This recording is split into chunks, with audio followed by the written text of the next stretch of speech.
Bienvenue dans la discussion. Aujourd'hui, on s'attaque à un monument. Le débat pour savoir qui est le plus grand footballeur de tous les temps et surtout cette rivalité entre Lionel Messi et Cristiano Ronaldo.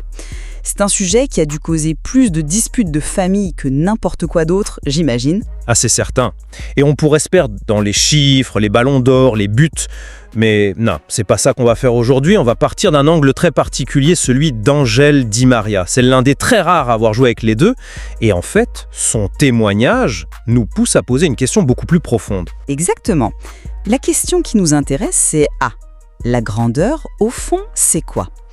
Est-ce que c'est le résultat d'un talent pur, presque inexplicable, un don de Dieu, comme il le dit lui-même, ou est-ce que ça se forge, à la sueur, par une discipline de fer et un professionnalisme quasi obsessionnel ? Et je vais défendre la première idée.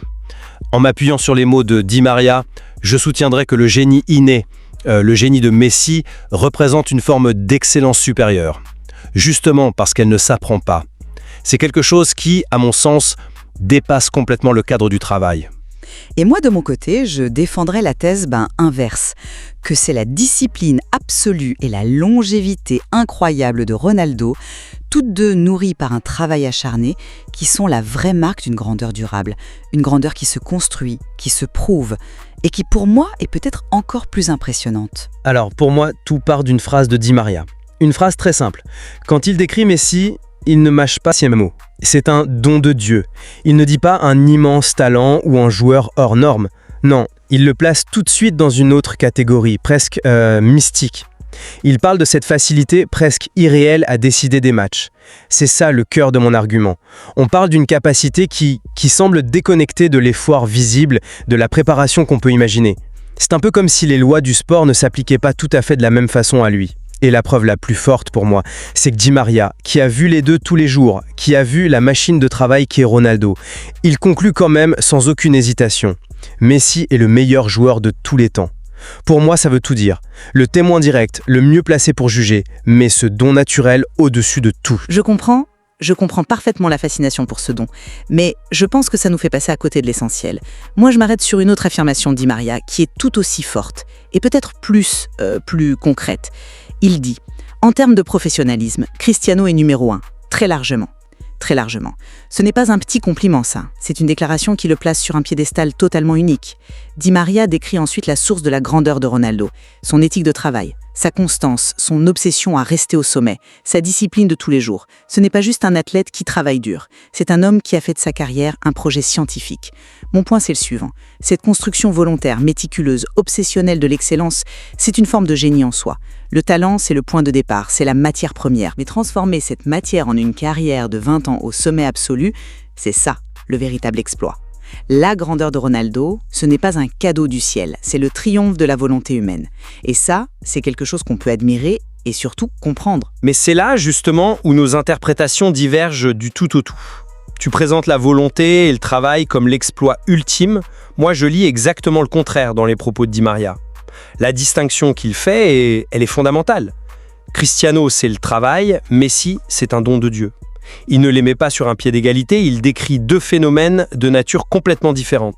Mais pourquoi est-ce que l'un serait supérieur à l'autre ? Parce que l'un, c'est la norme, mais poussé à son paroxysme, et l'autre, c'est l'exception qui défie la norme. Le fait que Messi domine, comme le laisse entendre Di Maria, sans cette rigueur visible absolument hallucinante de Ronaldo, ça ne le diminue pas. Au contraire, ça amplifie son génie.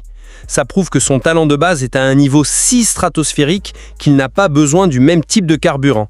Pense-y, l'un est le summum de ce que l'humain peut accomplir par l'effort. C'est l'ingénieur parfait de sa carrière.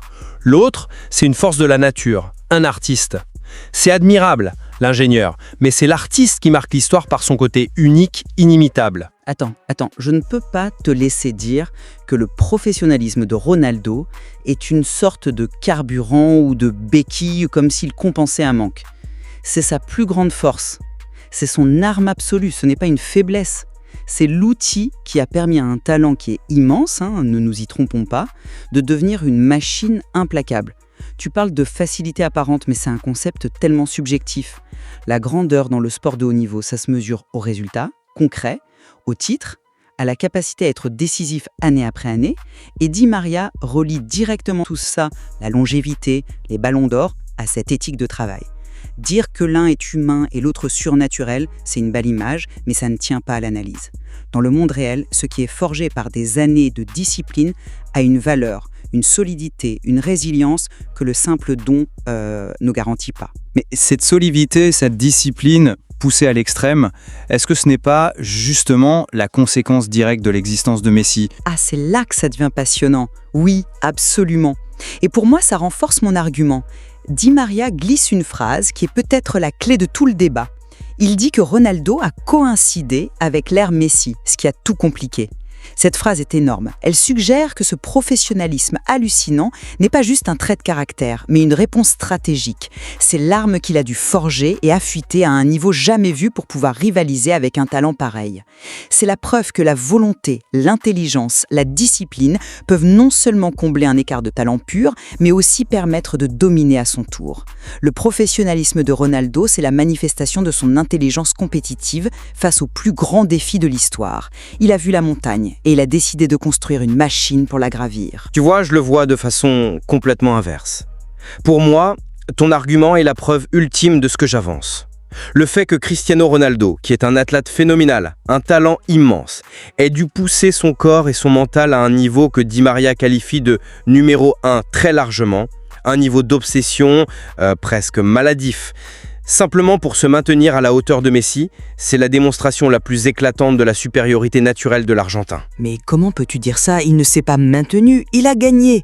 Il a gagné des Ligues des Champions, des Ballons d'Or. Bien sûr qu'il a gagné.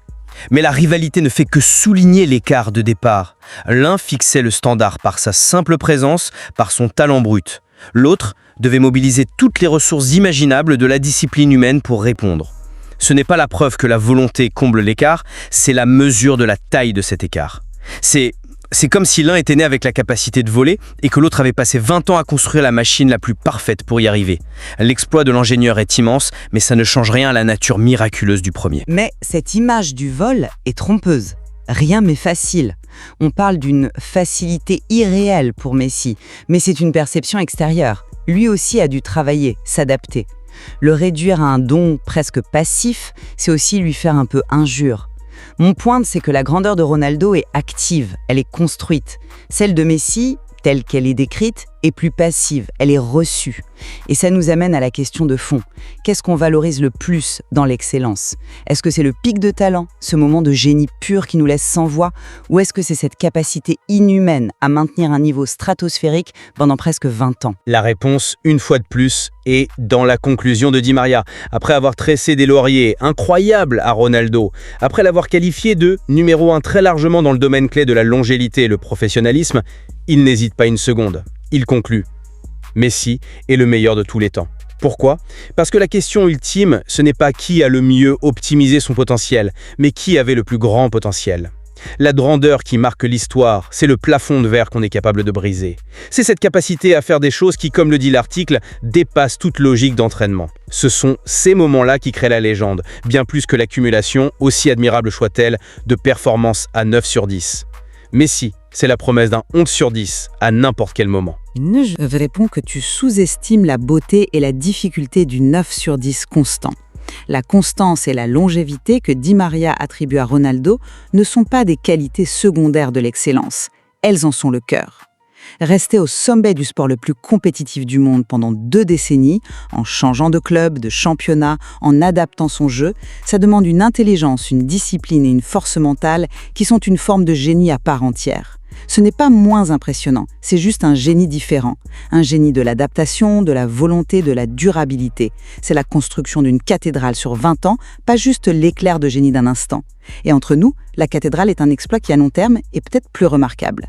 On ne choisit pas de recevoir un don, mais on choisit de se lever chaque matin pour construire quelque chose de monumental. C'est cette dimension de choix qui, pour moi, incarne une forme supérieure de grandeur. En fin de compte, je reste convaincu que le témoignage de Di Maria, malgré tout l'hommage rendu à la machine Ronaldo, sacralise le talent de Messi. Il le met dans une catégorie à part, presque divine. Ce don de Dieu, cette capacité à faire l'impossible avec une simplicité déconcertante, ça reste pour moi l'étalon or. C'est la qualité que le travail peut magnifier, mais qu'il ne pourra jamais créer de toutes pièces. Et pour ma part, je retiens que si le talent est peut-être le point de départ, c'est la volonté de faire de Ronaldo qui a bâti la carrière la plus durable et la plus constamment excellente de l'histoire. C'est cette application méthodique, obsessionnelle, d'une volonté sur un talent qui incarne une autre forme d'excellence. Et peut-être plus inspirante, parce qu'elle n'est pas un cadeau du destin, mais une conquête. Bon, ce qui est certain, c'est que ce témoignage de Di Maria ne vient pas clore le débat, bien au contraire. Il lui donne une profondeur philosophique qui est fascinante. Il nous oblige à nous demander ce qu'on valorise vraiment, le miracle ou la construction. Absolument. Il illustre parfaitement que Messi et Ronaldo ne sont pas juste deux joueurs, ce sont deux idéaux, deux voies opposées vers l'excellence. Et finalement, comprendre la nature de ces deux voies, le don et le travail, le naturel et le forgé, est peut-être bien plus enrichissant que de simplement décréter un vainqueur. La vraie beauté de leur histoire, c'est cette dualité.